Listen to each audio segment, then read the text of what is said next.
Hey everyone, it's hard to believe it's been 10 weeks since COVID-19 situation began to unfold. I know that at times it feels like it's just been days, and other times it feels like it's been an absolute lifetime. We're aware that these days have been difficult, and know that our hearts are with you and our prayers have been for you. We want to meet with you a little bit and talk as the reopening has begun to get more heated up nationally and locally, and talk a little bit about how Southport Pres is beginning to think through how we might open up worship here and ministry here at Southport Pres. As we read a variety of articles, one of the things we've learned about this disease, COVID-19, is there's a lot we still don't know. I mean, we think we know how we get it, and we think we know how it's passed around, but we're still learning every day that there's just stuff we don't know about the disease. That's right.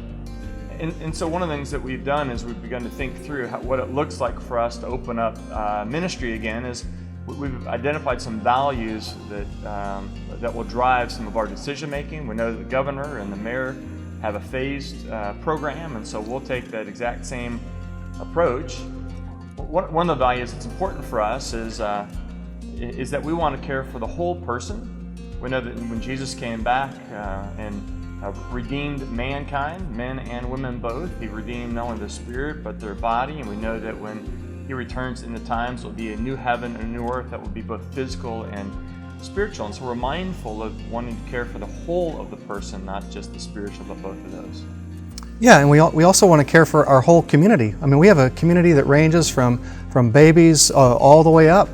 And so as we think about our community, some are more vulnerable than others. And so we want to be especially mindful of those in our group that are vulnerable. And so as we make decisions on reopening, we've got to consider everybody. That's right. And of course, the Lord has put authority over us. We think about Romans 13 or Titus 2 that talks about our civil government that's been placed over us, and we want to be responsive to those that the Lord has put over us as we begin to think through how to open. Know that our approach has been so far, and probably will continue to be this all the way through, is that we want to be responsive to whichever part of our government is the most restrictive. And so while the governor has given us lots of permission at this point, our mayor has restricted our gatherings to 25, and so we want to be responsive in that way. You know, as we think about reopening, there's one group of people, I think of our youth, and mainly our youth group and children, and I know we're sad that we've had to cancel Kids Camp and Pioka, we've canceled VBS. It just doesn't make any sense to have these kind of large group gatherings. And so as our youth group begins to reopen, we're going to start with things that are outside, practicing appropriate social distancing and making sure there's lots of hand sanitizer around. But we want to pick activities where kids can connect socially and be together. And certainly be taught from the scriptures, but we want to do it outside as much as we can. Specifically, one of the ways it's going to look like as we begin to do this is beginning this coming Sunday, that would be May 24th and beyond. We want to actually begin to encourage what we're going to call house parties. And what that means is we want to encourage you to begin to gather with friends and family to participate in worship together. I know it's not in the building, I know it's not the entire church family, but it's an opportunity for you perhaps to begin to be with a smaller part of a congregation, friends and family. The benefit of that is it allows you to know how your friends and family, those that you may invite to your home or homes you may be invited into, are handling their exposure to COVID. I think it's the same about our middle school and high school and even adult small groups. You know, Rob, that's a good point. It's a great time for adult groups to gather. I know our group met last night. We met outside and we sat 6 feet apart, but the restrictions are lifted, and now's a great time to begin connecting with your small group, and again, doing it outside if you can. The weather's nice.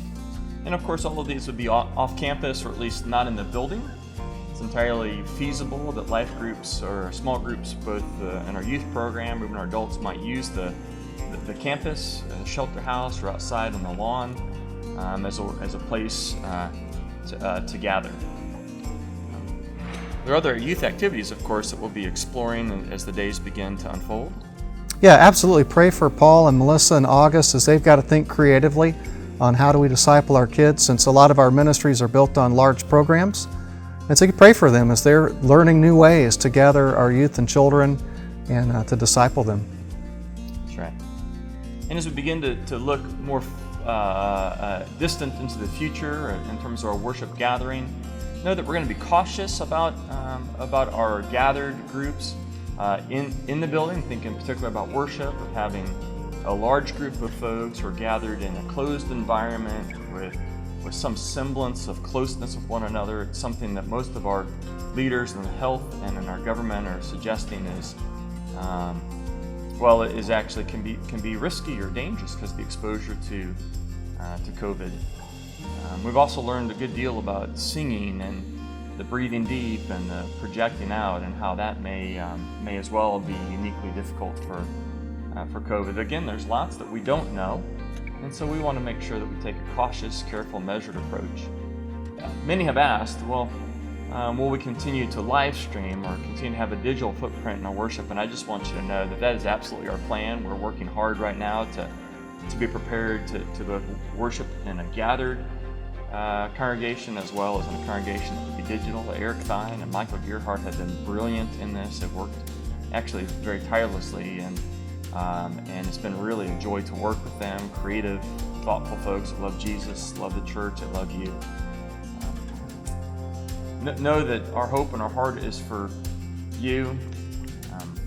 We look forward to the time that we'll be able to gather back again and tell them we just are trusting Jesus to lead us through this time. Thank you.